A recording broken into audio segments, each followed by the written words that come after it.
Police प्रशासन के सामने कोई नतमस्तक होता होगा, लेकिन सुखैन सिंह बन्ना विधायक रहे नहीं रहे, लेकिन जब जब जरूरत पड़ी है सीने पर लात रख करके जेल।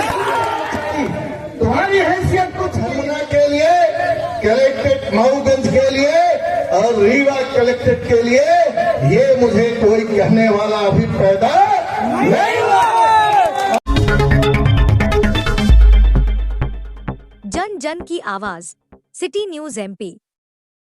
करके रहता हूँ, लेकिन सांसद विधायक होना अलग बात है। लेकिन जहाँ जनता की समस्याओं की बात हो, गरीब हो अमीर हो, चाहे जिस जाति वर्ग का हो, हर व्यक्ति के लिए पूरी ईमानदारी से रात दिन एक करके सीना ठोक करके लड़ने के लिए तैयार रहता हूँ। और उसी का आज परिणाम है कि मजबूर होकर के इस जनपद में आकर के मैं फिर से आंदोलन करने के लिए बाध्य हुआ। लेकिन आप सबको इसलिए बताना चाहता हूं कि जिस दिन से नरेंद्र दादा आपने ये पर्ची छपवा करके शायद बंटवाना शुरू कर दिया, मैं तो यहाँ था नहीं। मैं तो कल आया, रात को आंदोलन आपका था, लेकिन परसों से यहाँ पर कुछ न कुछ जिम्मेदार अधिकारी बैठे होंगे। सबका फोन जाना शुरू हो गया कि हरमुना जनपद के अंतर्गत आंदोलन हो ही नहीं सकता। आप लोग नई बात सुनिए, जितने लोग इकट्ठे। हम बोले भाई क्यों? कहेंगे वहां तो अनुमति मिल ही नहीं सकती। अनुमति कौन दे दिया? ये नई कहानी है इसका आंदोलन कि हरमुना जनपद में अब आंदोलन संभव नहीं है। हमदान भाई क्या बात है?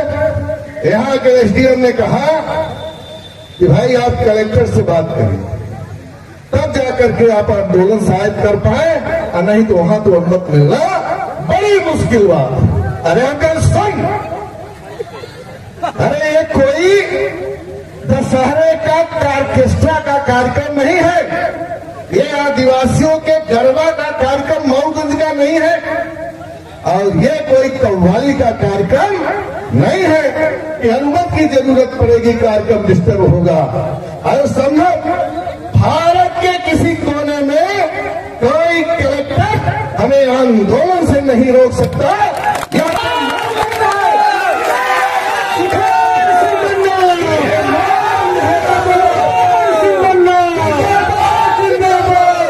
और जब हमने राजनीतिक शुरुआत करी थी, यह जनपद प्रांगण मेरे लिए ऐतिहासिक है, और यहीं से मेरी राजनीतिक यात्रा शुरू हुई, और यह यात्रा जेल तक जाती है।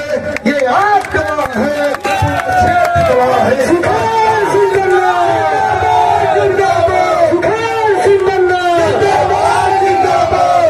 और सुनो, आज के बाद जनपद हरमुना के लिए, कलेक्ट्रेट मऊगंज के लिए और रीवा कलेक्ट्रेट के लिए, ये मुझे कोई कहने वाला अभी पैदा नहीं हुआ।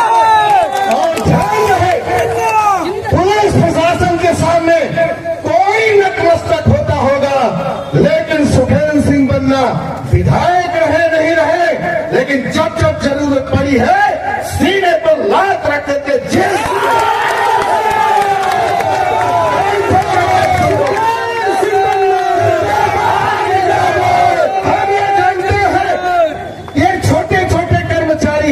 तुम्हारी हैसियत कुछ नहीं है, चैलेंज नहीं करो।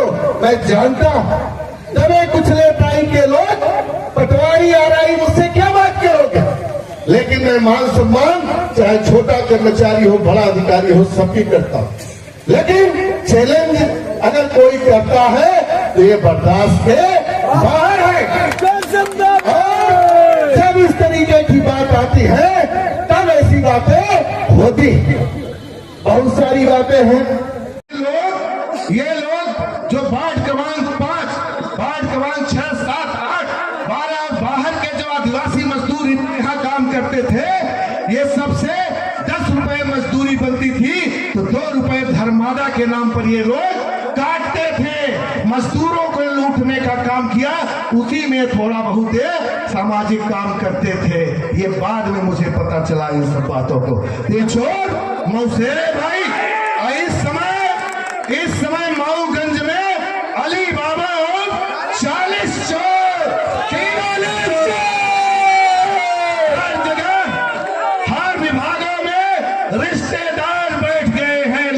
के लिए, ये मेरा खुला आरोप है। यहाँ के जो भी नुमाइंदे हैं सीधे वो जनता से बात नहीं करते, ये मेरे बर्दाश्त के बाहर है। उन्होंने अभी कहा ये जो प्रशासन है पूर्व विधायक के गुंडों से मिलकर के काम करता है और हमारी हत्या कराना चाहिए। ये बात जब आई तो मजबूर होकर के उनका नाम हमें लेना था। आप लोग जानते हैं विधायक जी देवास के 3 एकड़ के पट्टेदार हैं खानदानी, लेकिन मऊगंज में ऑन द रिकॉर्ड 75 एकड़ के पट्टेदार इन 7 सालों में वो हो चुके हैं। हम कहते हैं कि अगर मैं झूठ बोल रहा हूं, कोई स्थान नियत कर ले विधायक जी और आकर के आमने सामने शासन प्रशासन को बैठा करके ये बात 6 साल के वो विधायक हो चुके। आप पता करिए कि किस पंचायत में हैंडपंप के लिए, किस पंचायत में विकास के लिए, किस ग्राम पंचायत के सरपंच को उन्हें अपनी विधायक ने दी, ये पता करिए। लेकिन मैं ऑन द रिकॉर्ड ये कहना चाहता हूं कि वो अपना बजट टोटल अगर दिया है कहीं यात्री प्रतीक्षालय में दिया, जहां कमीशन का सबसे बड़ा खेल होता है। और मैं ये आपको दिखाना चाहता हूं, मैं रिकॉर्ड भी निकलवाया हूं। रिकॉर्ड से अभी 2.5 करोड़ बजट उनको इस वर्ष का मिला। इस 2.5 करोड़ में 160 मतलब 1 करोड़ 60 लाख का उन्होंने यात्री प्रतीक्षालय अभी बांट दिया, जो जनपद हनुमाना के नाम से ये लिस्ट है। मैं आपको ये बताना चाहता हूँ 160 करोड़ साधारण बात नहीं, बाकी के टैंकर। और वो भी अब उनको जगह नहीं मिल रही है, अब उनको जगह नहीं मिल रही है। कई जगह वो देव तालाब मंगनवा के देव तालाब के क्षेत्रों का भी नाम इसमें जुड़ा हुआ है, आप सब देख सकते हैं। ये आरोप मेरा है। एक यात्री प्रतीक्षालय में 50% का खेल होता है, जिसमें 10% कलेक्टर और 40% विधायक का फिक्स होता है। इसकी बंदरबाट होती है। हम ये आरोप लगा रहे हैं, मीडिया भी सामने है और इसका सत्यापन हम कहते हैं किसी को भी भेज करके इस बात का करा लिया जाए कि 6 साल का बजट उन्होंने सिर्फ यात्री प्रतीक्षालय के नाम पर कर दिया, जो आधे उड़ गए, आधे लगे ही नहीं।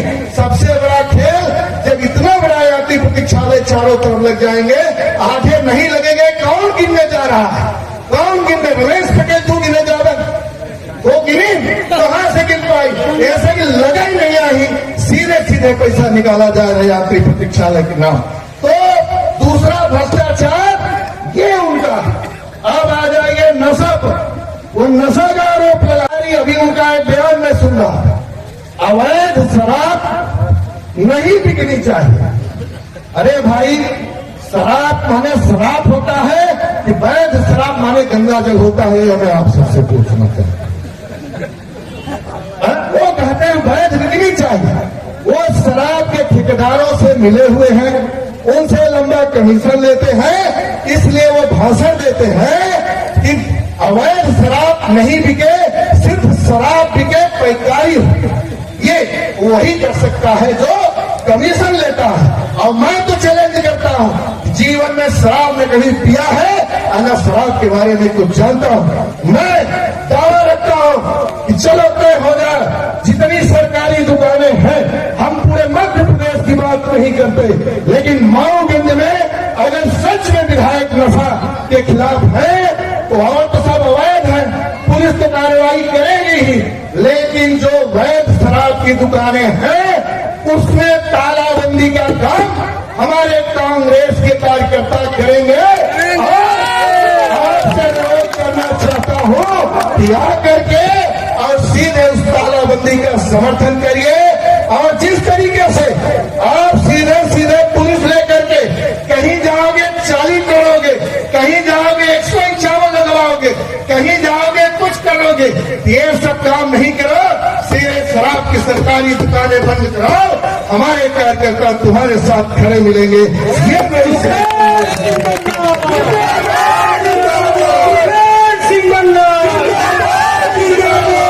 और ये नहीं चलेगा। सरकारी जब सरकारी शराब की दुकानों से पैकारी कराओ, कमीशन लो, और जो छोटे छोटे कहीं पकड़े जाए तो उनको गांजा में आप पकड़ाओ। मैं ये बताता हूं कि ये पांव क्यों पड़ने गए, ये भी मुझे जानकारी है।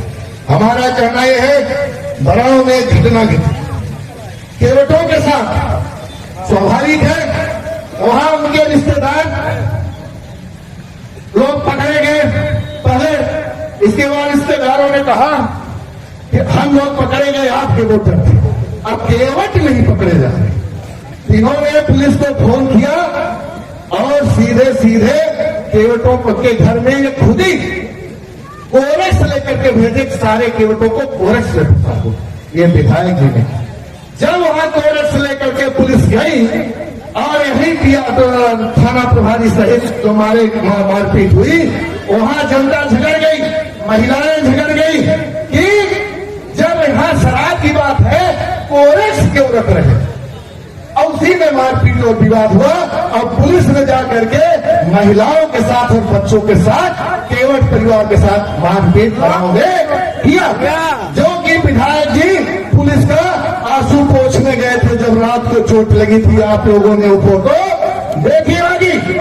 तो हमारा ये कहना है कि भाई आप जबरदस्ती कोरेक्स लगवाओगे और कहोगे नशा बिक रहा है। इसके बाद जब मुझे जानकारी लगी, मैं गया एसपी से बोला कि गलत है कि विधायक के कहने से आप लोग शाकर हो चुके हैं, ये मेरे बर्दाश्त के बाहर है। मैंने 18 जिलों की पुलिस देखी है, कई आंदोलन किए हैं, हजारों गाड़ियां लेकर के आऊंगा, दिमाग ठिकाने लग जाएगा, लेकिन माऊगंज की जनता को प्रताड़ित नहीं होने दूंगा, ये बर्दाश्त के बाहर है। उसने जो है स्वाभाविक है कि उस दिन से थोड़ा दबाव कम हुआ, पुलिस प्रशासन बात मानना थोड़ा कम कर दी कि हम लोग गलत किसी के ऊपर अपराध नहीं लगाएंगे, किसी को गलत जेल नहीं भेजेंगे। ये जाकर के पांव पड़े और ये कहे शराब माफिया मेरी हत्या करना चाहिए।